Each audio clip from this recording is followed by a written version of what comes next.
Nok mar omenda mar chako kendo jolohala en midhiero maduong' mokwako sekta mar Jua Kali e boma Kisumu.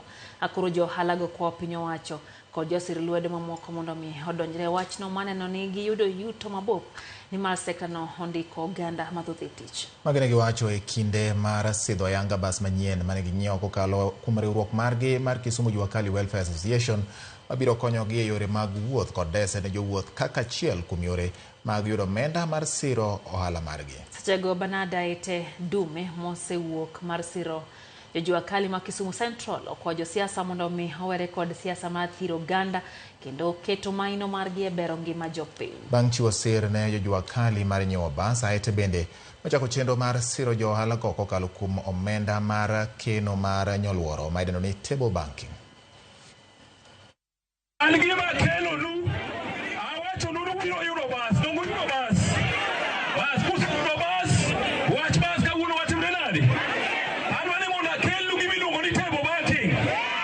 Medo kwayo sirikal omed ng'iyo Jua Kali wang' maber mondo mi Jua Kali bende ka wapunjo nyithindo to giyud gima ginyalo timo ka indiko gi e kembe ma oko. Wan gi mechanical training, wan gi panel beating, wan gi gas welding, wan gi wiring, wan gi tije mang'eny mopogore opogore. Koro kwayo man go maduong' kaka artisan ma Jua Kali ni jotendwa duto okonywa e wach mar certificate. Jua Kali puonjore tich to gima nyalo mi authenticate ni oromo e tijno to onge. Owacho ni mana ken makanika to wacho ni gidhoge. To kipenje gima nyiso do makanika no to ongogo.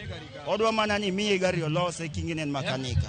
Most of the people kada jok ma watiyo godo kae gionge gi chuny mar riwruok. Koro kiondiko magin godo no ema wan kaka jotelo wagombo ni mondo wagol kuomgi ka watimo gimoro to watim kaka joka ng'ata achiel mondo wayud kaka wadhi mbele.